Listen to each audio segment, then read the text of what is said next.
And the main talking point as the semi-final gets underway is the way the table is playing, Steve. Yes, it's playing slower, and there's been kicks. That sort of, to some degree, indicates a slower cloth, a thicker cloth.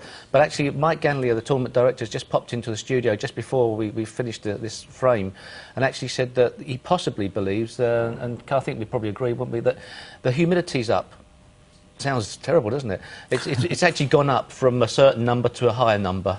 There is actually more sort of feeling it's a bit damper. Can that have a big difference? Can have a massive difference. Yeah. It would be more moisture in the cloth. More moisture in the cloth, so the cloth would get slower. And you can see by the players' reactions and their positional play has been terrible. Like, they've been a foot short on numerous occasions, and that's down. They haven't just got used to the pace of the table. The pace of the table has been playing beautifully up to now.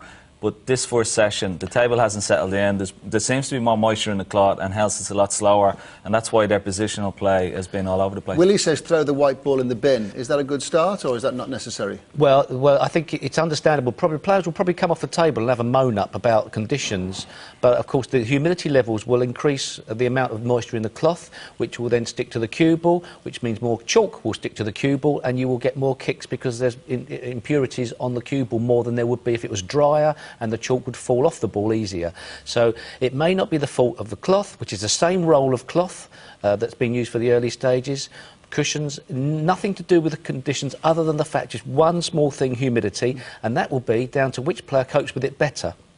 Ken, people at home will be thinking that the players have got such great touch, but the sensitivity of this, that it can make such a big difference. Yeah, it's been quite evident, you know, from both players. I mean, they've been short, as I said, almost a foot, which is quite outrageous when you think about it, that we sort of work in sort of millimetres, you know. So they're really, really struggling with it. And you can tell even from their sort of reactions as well. They're rubbing the cloth, they feel it's a little bit heavier, so maybe they're feeling sort of the moisture in the cloth, you know. So does the seed of doubt sometimes go into a player's mind, and then that sort of germinates and becomes a bit of a problem?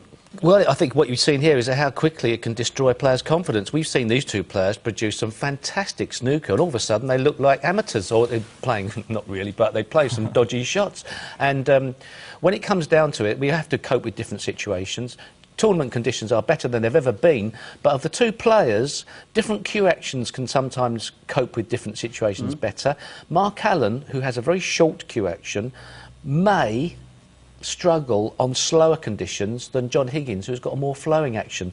Who knows? John Higgins has gone to the tournament office. What do you think he'll be saying? Well, you know, John Higgins has never been sort of shy and been very vocal about and, you know, critical about certain conditions, not only in this championship but in previous years. So he'll be the first one to go in and complain, which is right, because the tournament director has to get the feedback from the players about how the playing conditions are. So it's not, if you don't say anything, well, then nothing will get done. So it's very important that both players sort of give their evidence of what the conditions are, and then the tournament director can go and make decisions to make them better and improve them. Well, if humidity is the issue, and people at home will be wondering exactly, can this make such a big difference? I guess, have you all been spoiled down the years in a way? Because the conditions are generally very, very good. Well, obviously there's the minimums and maximums, and in countries like Thailand where we've played, we've had horrendous humidity levels where really the table conditions of the way they've played have been quite amazingly different. It's just sort of within the parameters of what we're used to. But it's raining outside here in Sheffield, but it may not just be that, because it has been raining throughout the tournament on occasions. It may be something else. You know, we'd have to get the weatherman in to say. You know, but these balls are heavy, so they can cope with things. But we're talking about the cloth playing a lot thicker, effectively, so therefore it's played slower. Well, we understand that John Higgins has gone to the tournament office and he's asked for the cloth to be ironed. And now Mike Ganley is going to also, he's been to see John Higgins, he's going to go and see Mark Allen to make sure, because both players would have to agree. Yeah, I think so, yeah. I mean, you know, the tournament director cannot change the set of balls or do anything with the white unless he gets the OK from both players. And I think it's important that an iron, a really good hot iron, may improve and may dry out the cloth a little bit more. Yeah, it's certainly ironing it is a sort of short-term solution. Of course, the problem is that humidity, if it's going to stay in the room, will start to seep back into the cloth. But certainly for the sort of next couple of frames, ironing a table actually sort of improves it immediately. John Parrott, commanding operations down there on the Crucible floor, it seems. He's going to check things out. Yeah, he gets busy, doesn't he? Yeah. So it'll be very interesting how this plays now. They're going to iron the table and sort of, just to see how the players react. How quickly would it take a player really to get to grips with, if it's going to play like this, how long will it take them to sort of really adapt? Well, it shouldn't really take them too long. I mean, they've had 4 frames, so they, you know, as Steve said earlier, that you just sort of adapt. You hit the ball a little bit harder. So, I mean, if it gets really frustrating, that can be the worst thing, because it sort of gets into your head then, you know. So they have to really forget about it.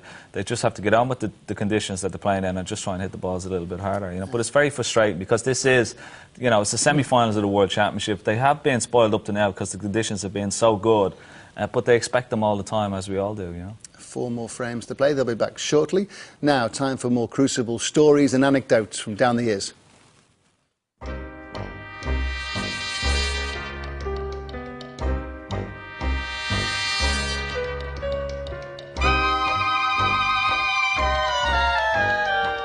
In the early 70s, I couldn't earn much money writing about snooker. I wrote about a lot of other sports, but I did get a call from the Pot Black programme one day.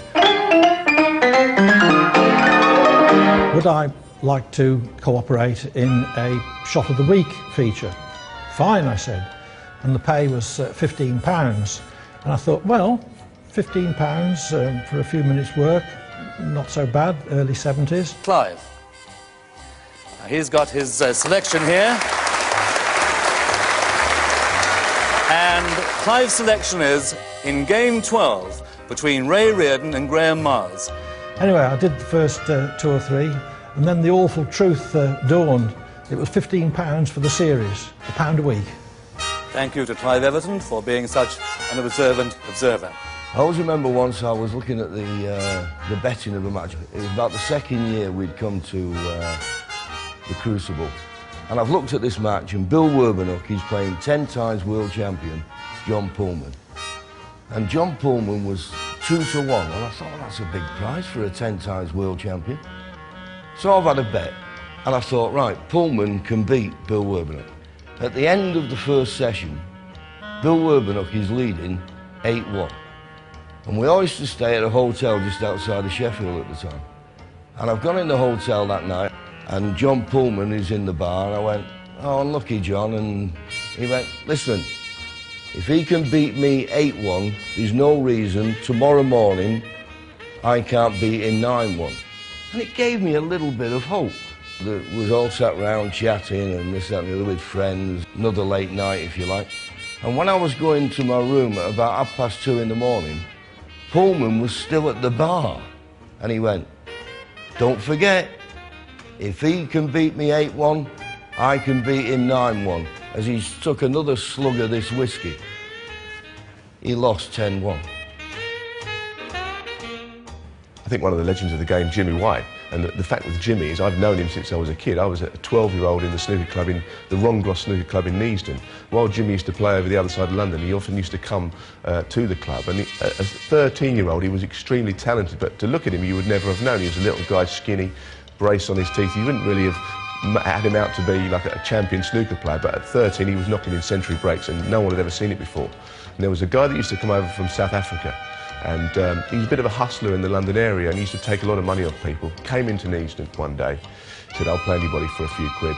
And someone said, well, there's a young lad over there, pointing to Jimmy, who was sitting there a little bit quiet, didn't say a word. He says, we'll put some money up and you can play Jimmy. So he looked at Jimmy, he said, yeah, I'll give him 21 start. So they played £50 a frame, and with this guy giving Jimmy 21 start. Well, I popped out for an hour, came back, and by the time he'd came back, Jimmy was giving this guy 50 start, and he was £500 in front. Is there much hustling goes on today?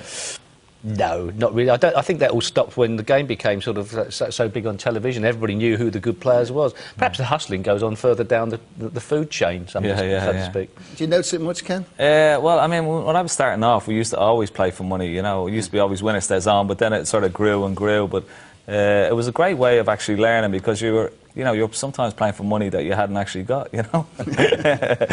Well, snooker is an art, and it's attracted artists down the years, using snooker as a centrepiece for their work. Time now to go with snooker MC Rob Walker. He's been for a stroll with artist Tom Walker. Time to walk with the Walkers. Meet Tom Walker, not my dad, but a huge snooker fan and an artist with a difference. Tom, I understand that you've come up here from Sussex to exhibit your paintings, and you initially set yourself a goal of coming up with 147 snooker-related pieces of work. That was a huge task to put on yourself. Yes, and it started about 4.5 years ago, Rob, and it started by just drawing a few snooker balls, and then it sort of rolled into other things from there, and started generating itself, idea after idea. And eventually here I am with 147. In fact, it's more than that, in Sheffield, altogether. Right, let's have a look at the first one. This is called Arrest in Ironbridge. It says created at the 2007 UK Championship. This is fantastic. There is so much going on in here. Just give me a little insight into your thought process on this one. There was a kind of plan about having a rest in Ironbridge, making the bridge into a rest. So these hoops, which have been made by the bridge builders who are off to make another bridge somewhere else, actually form the top of the spider. And beneath, you've got a man having a rest on a possibly stolen snooker table, floating down the river, maybe from Telford. And he, because he is a bit inebriated, is being arrested by the Keystone cops. And this is brilliant. I'm not sure if you can see this, but it actually says on the guy's T-shirt, 147, 7 spelled as in the river. Absolutely fantastic. And that's actually, let's have a look at another one. Talk me through this one, because I'm having some issues getting the connection here, because it just looks like a dartboard with 3 darts in it. Yes, this is one of the puzzle pictures, really, for people to sort of look at and work out. The score on the dartboard with the darts is 147. Ah, yeah. But in order to get 147, as we all know, the white has to pot a red, and then the white has to pot a black, and it has to do that 15 times. So numbers 1 to 15 on the dartboard are the reds and blacks. Then when you get to 16, it's the yellow, 17 is the green, 18 is the brown, 19 is the blue, 20 is the pink, and the last black is the middle. Ah, the bullseye. It would have been so easy to make a mistake doing that. I mean, that is a lot more complicated than the final creation would lead it to be. Yes, some of them have led me a merry dance, actually, but it's been a very enjoyable one. Right, what about this one here? Top of the Pots break dancers. Now, what's going on with this one then? OK, well, it's simply a play on the word break, and a number of the pictures use that. And break dancing, I'm very interested in figure work, so this gave me an opportunity to do some rather weird positional figure work. And have you found, you are clearly a massive snooker fan, has creating all these pieces of work heightened your enjoyment or changed your appreciation of the game in any way? I think it's probably sharpened my perception a bit, yes. Hasn't improved my playing. I was going to ask you, what's your top break? 62. That's not bad. Oh, no. Steve Davis told me it was 320s joined together by luck. Yeah, but we can't all be a 6-time world champion. That's a bit harsh there from the Nugget.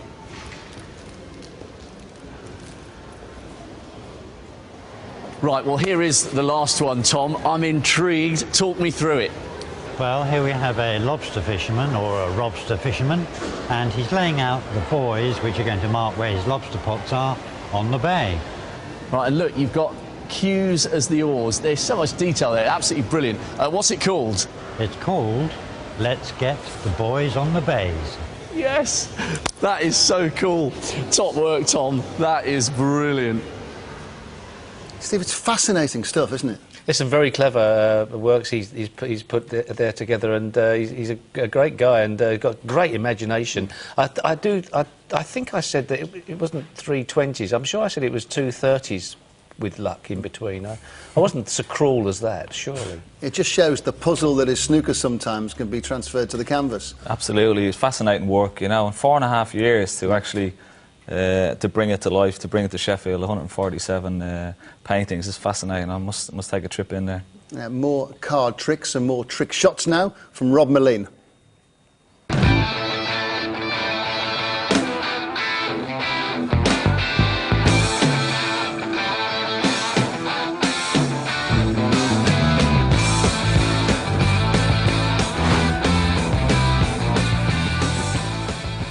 Hi everyone, this is a very strange trick shot.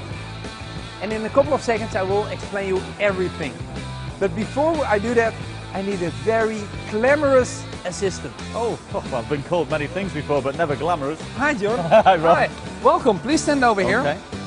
I'm so glad you're helping me out. John, as a professional snooker player, you probably will know that every snooker player has to train his cue and eye coordination. Because it's very important for a snooker player that you can look to the white ball and exactly hit where you want. Right. Yeah? I made a very special machine for this, to practice that. Now listen, for this demonstration we will use a deck of cards. And very important, as you can see, all the cards are different. Now John, you can say stop wherever you like and I will look the other way. Stop.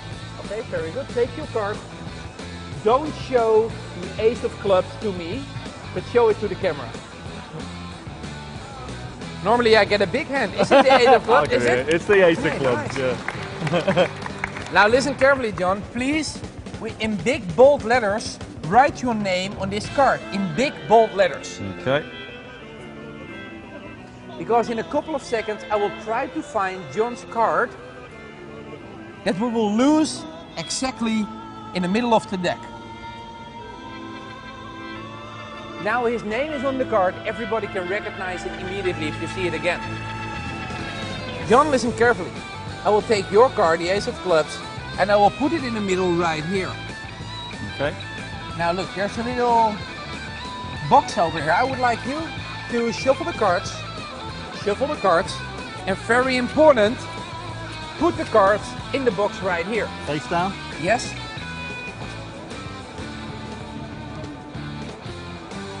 Then close the lid. John, stand over here for your own safety. Right. I will try to put the red ball into the machine right here, without the white ball touching one of the two small red balls. And with my cue, I will try to find John's card. Don't that sound impossible?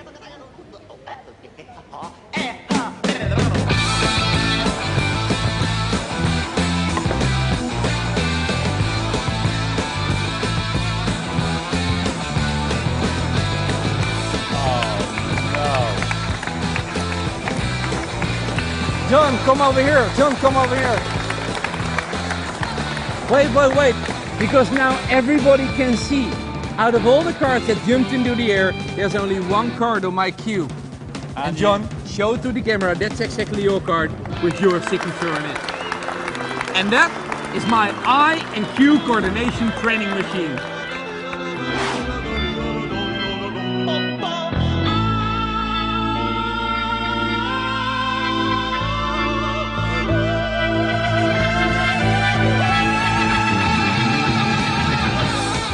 Very good. Well done, Rob Moline. Now, just before the John Higgins-Mark Allen semi-final resumes, more of Steve's masterclass. He passes on his knowledge and expertise to a very keen group of young snooker players.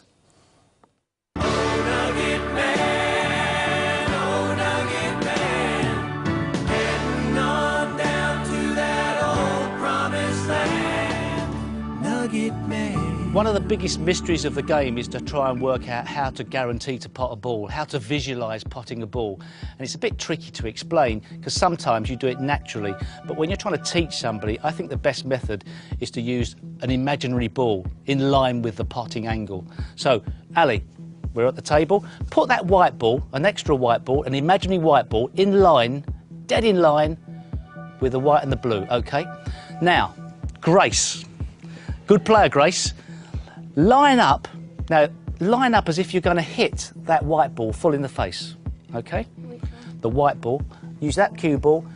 And the one by the blue is an imaginary white ball. So what you're going to try and do is hit that white ball dead in line with the imaginary white ball. Just line it up. So get down on the shot, OK? Now, you're on the line of the shot, OK? And you're going full ball on that imaginary white ball, yeah? OK? Ali, take away the white ball, OK? Now that should be the line of the pot. If you could imagine the white ball where it was, now if you can deliver the cue, I know you're under pressure, it's there. Well done, congratulations. And into the second round she goes. Well played, Steve. Recorded at the Accrington Academy. Let's go live inside the Crucible Theatre again now. John Higgins and Mark Allen on their way back to the table to continue their semi-final. John Higgins 3-1 up. The way the table has been playing has been the main talking point so far. Back to Willie Thorne and John Parrott in the commentary box. Willie, John, we understand the balls have been changed, and we've been discussing in here whether the humidity has had something to do with all this.